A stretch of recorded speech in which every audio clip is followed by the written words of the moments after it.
జర సంతోషమైంది నిన్న నాకు. ముగ్గురు మంత్రులు మాట్లాడింది, జర నోరిపి మాట్లాడింది. నిజంగా చెప్తున్నా, నాదో రాజకీయ కుటుంబం. మా నాయన 4 ముఖ్యమంత్రుల దగ్గర పనిచేసాడు. పోర్ట్ఫోలియో పేరు తీసుకుంటే మంత్రి పేరు చెప్తుంటుంది స్కూల్ ఉన్నప్పుడే. ఇవాళ ఏ మంత్రి ఇలా ఎంపీని నేను. ఎందుకంటే కాళేశ్వరం చాలు చేయాలన్నా కేటీఆర్ పని. కేటీఆర్కి కాళేశ్వరం చాలు చేయాలి. హరీష్ రావు జిల్లా అది మొన్న హరీష్ రావు కేటీఆర్కి ఏం పని? ఆయన ఇరిగేషన్ మంత్రి. కోవిడ్ వచ్చినా కేటీఆర్, కాళేశ్వరం వచ్చినా కేటీఆర్, కక్క వచ్చినా కేటీఆర్, కళ్యాణం వచ్చినా కేటీఆర్.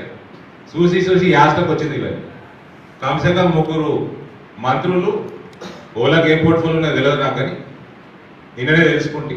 అందులో అగ్రికల్చర్ మినిస్టర్, ఆయనకి వ్యవసాయం 0 నాలెడ్జ్ ఉన్నది. ఆయన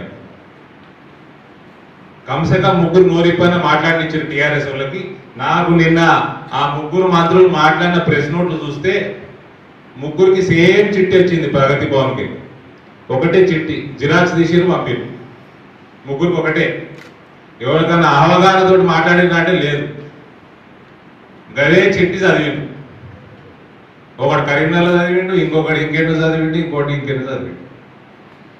ఇది గవర్నమెంట్ పరిస్థితి. ఇవాళ ప్రజలందరూ తెలవాలా, మతాలకి అతీతంగా తెలవాలి. ఇవాళ ప్రొక్యూర్మెంట్ సమస్య వచ్చింది కాబట్టి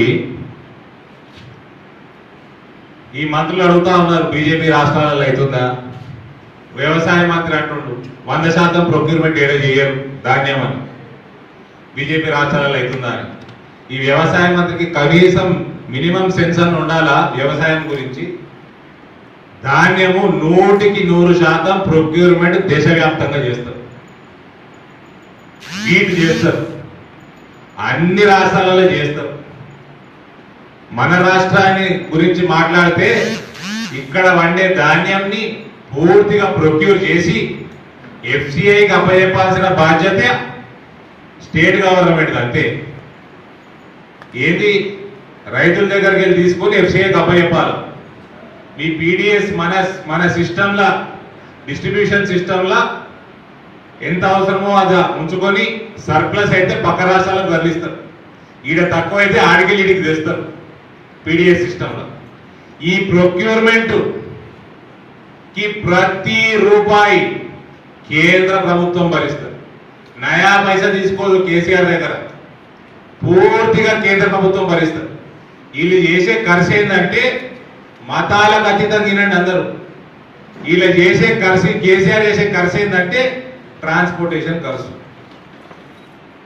అందుకనే ఎలక్షన్లలో కూడా చెప్పినాం, మీకు రూపాయికి కిలో బియ్యం వస్తున్నది, 32 రూపాయల కిలో బియ్యంది రూపాయికి వస్తున్నది అంటే 29 రూపాయల పైన సబ్సిడీ కేంద్రం భరిస్తున్నది.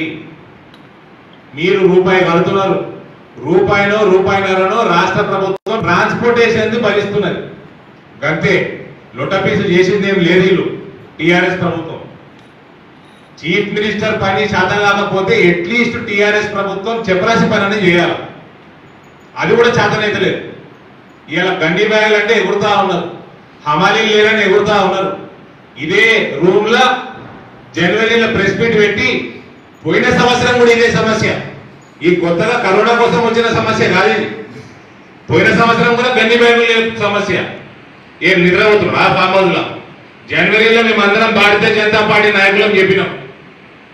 ఈ రూమ్ లో నేను కూడా చెప్పిన నిజామాబాద్ జిల్లా యంత్రాంగానికి, ప్రభుత్వానికి, ప్రశాంత్ రెడ్డి గారు పేరు తీసుకొని చెప్పిన గన్ని బ్యాగులు తక్కువ ఉన్నాయి, ప్రొక్యూర్ చేసుకోండి, ధాన్యం ఎక్క వాడుతున్నది సరే.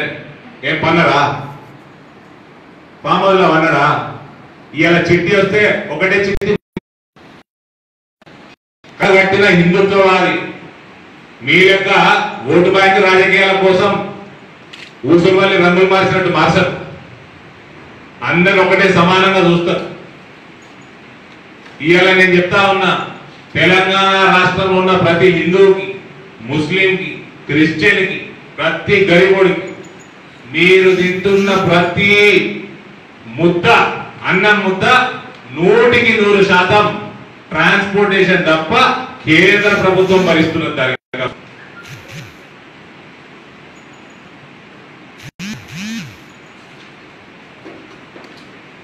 బీహార్కి వెళ్ళి లేబర్ తీసుకురా అని అంటాడు ఒక మంత్రి, బెంగాల్కి వెళ్ళి గన్ని బ్యాగ్ తీసుకురామంటాడు.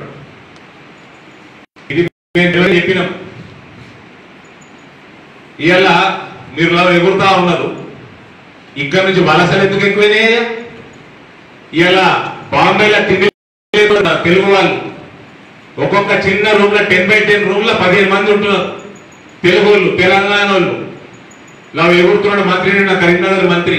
నీ జిల్లా నా జిల్లాకి వెళ్ళి మాక్సిమం ఉన్నారు. ఏం చేసినవా నీ ప్రభుత్వం? దుబాయ్లో గోస పెరిగింది, వలసలు వెళ్ళి పక్కకు పెట్టాడు. ఉన్నోళ్ళు బతుకుతారా చస్తారా అన్న భయంతో బతుకుతున్నారు. ఏం చేసిందా నీ ప్రభుత్వం? ఇక బీహార్కి లేబర్ రాలేదని వీళ్ళందరూ ఆడిపోయి బాంబేలో ఏం పని చేస్తున్నారు అనుకున్నావు? నీ కేసీఆర్ ఏమైనా ఐఏఎస్ నౌకరీ ఇచ్చిందా, ఆఫీసర్ నౌకరీ ఇప్పించిందా? 6.5 ఏళ్ళు అవుతుంది ముఖ్యమంత్రి. వలసలు తక్కువైతే అంటున్నారు అన్నారు, పోయిన వాళ్ళు వాపసు వస్తాయి అన్నారు. ఏం ఆఫీసర్లు పని చేస్తున్నారు అనుకున్నారా? బుద్ధి ఉండాలా మాట్లాడితే. ఏదో చిట్టి వచ్చిందని చదువుడు ఎగురుడు కాదు, ప్రజల మీద దృష్టి ఉండాల. ఇంకోటి ఆ బయలు ముజే మారన్నట్టు 25 లక్షల టన్నుల కోసం అంటే స్టోరేజ్ తయారు చేసుకున్నట్టు. 25 లక్షల టన్నుల కోసం స్టోరేజ్ తయారు చేసుకున్నాడు. కానీ నింపుతానికి గొంత సంచులు నింపినాక కుడతానికి సుతిలి, కుట్టినాక మళ్ళీ ఆవిడ కాపాడుకుంటానికి టార్పాలీలు, ఇవి సమకూర్చుకునే సోయి లేకుండా. మరి స్టోరేజ్ తయారు చేసుకున్నాడు ఏదో గాలి మాటలు మాట్లాడాడు అంతే. అంటే స్టోరేజ్ తయారు చేసుకున్నాడు ధాన్యం ఎక్కువ వస్తుంది తెలుసు కదా. మరి ఇవన్నీ ఎందుకు తయారు చేసి ముందే చేసుకోలే? నీకు చెప్పిన పనే ఇది. రైతులు కష్టపడి ఎండనక వాననక వాళ్ళు ధాన్యం పండిస్తున్నారు. దాన్ని ప్రొక్యూర్ చేసి ఎఫ్సీఐకి తీసుకురావయా అంటే కూడా శాతనైతలేదు నీ ప్రభుత్వానికి. ఎందుకైతే లేదు? ప్రతి భారతీయ జనతా పార్టీ ప్రభుత్వంలో అవుతున్నది, రాష్ట్రంలో అవుతున్నది. ధాన్యం, వీటు ఇవన్నీ కూడా 100% అన్ని రాష్ట్రాలల్లో కొనుగోలు అవుతున్నది. ఏడ కూడా ధాన్యం కాలబెడతలేరు. సిగ్గుండాలి మనం. ధాన్యం కాలబెడుతున్నట్టు తెలంగాణని ఇంకేడ కూడా కాలబెడతలేరు రేట్లు లేక. ఏంటికి ఏమైనా రేటు? ఎందుకు వస్తున్నావు? 6% 7% ఎన్నట్లేంది? రైతులకు వెళ్ళరా? పొట్టు ఎట్లుండాలని, మాయిశ్చర్ ఎట్లుండాలని కొత్తగా అమ్ముతున్నారా వాళ్ళు? మరి ప్రతి సంవత్సరం రాని ఈ సంవత్సరం ఎందుకు వచ్చింది? నువ్వు తయారు లేక, నీకు ప్రొక్యూర్మెంట్ శాతగాక, ఉన్న పైసలని కార్యేశ్వరంలో పెట్టి గన్ని బ్యాగులో కొనుక్కునే సోయి లేదు. మళ్ళా లారీల కాంట్రాక్టులు మాట్లాడాడు, అది కూడా బక్వాసే. లారీల కాంట్రాక్ట్ కూడా బక్వాసే. లారీలు కూడా లేవు. ప్రొక్యూర్మెంట్ కి సంబంధించి ఏం పని కూడా చేయలేదు తెలంగాణలో. ఎందుకే ఏ గ్రేడ్ బియ్యానికి బి గ్రేడ్ బియ్యం పైసలు ఎందుకు ఇస్తావు? ఇంకా ఏళ్ళటి వరకు వీళ్ళు కొనుగోలు చేసిన బియ్యం అంతా గంగా కావేరి బియ్యం 90%. అది ఎవడన్నా కొంటాడు, దానికి డిమాండ్ ఉంటుంది. ఇప్పుడు దొడ్డు బియ్యం రాగానే ఇలా కథలన్నీ బయటపడుతున్నాయి. ఏమనంటే రైస్ మిల్లర్లు కొనకు తీసుకోకపోతే మా దగ్గర రండి కంప్లైంట్ చేయండి మన జిల్లా మంత్రి అన్నాడా? వేరే మంత్రులు అన్నారు. రైస్ మిల్లర్లు తెలియదా? రైస్ మిల్ల ప్రెసిడెంట్లు, సెక్రటరీలు, మెంబర్లు టీఆర్ఎస్ పార్టీ కాదా? ఉన్నోళ్ళందరూ గంపగుత్త జాయిన్ అయిన టీఆర్ఎస్ తెలియదు అనుకున్నా ప్రజలకి? వాళ్ళు ఏం ముట్టగడతారో మీకు నాయకులకి, టీఆర్ఎస్ నాయకులకు వెళ్ళాలనుకున్నారా? అంత నెక్సెస్ నడుస్తున్నది. రాష్ట్రం మొత్తం నెక్సెస్ నడుస్తున్నది అన్ని విభాగాలలో.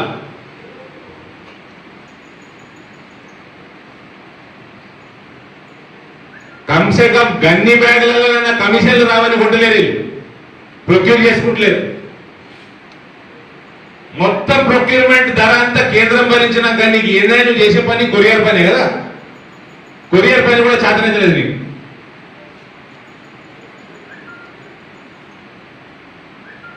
ఇంకో మంత్రి అంటాడు ఉపాధి హామీకి నడుపుతున్నారట. ఈ రాష్ట్రంలోనే నడుపుతున్నారంటే ఏదో నడుపుతలేరట.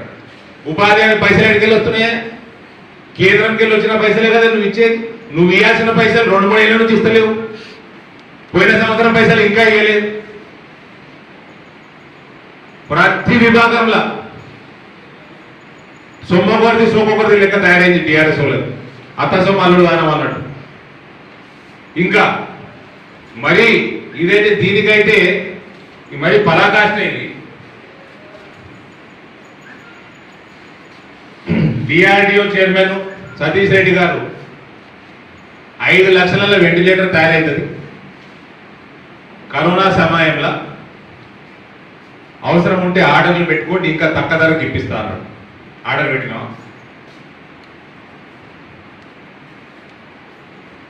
ఆర్డర్ పెట్టిందా ఈ ప్రభుత్వం? ఈ మంత్రులను అడుగుతా ఉన్నా, ముఖ్యమంత్రిని అడుగుతా ఉన్నా, ఏంటికి పెట్టలే?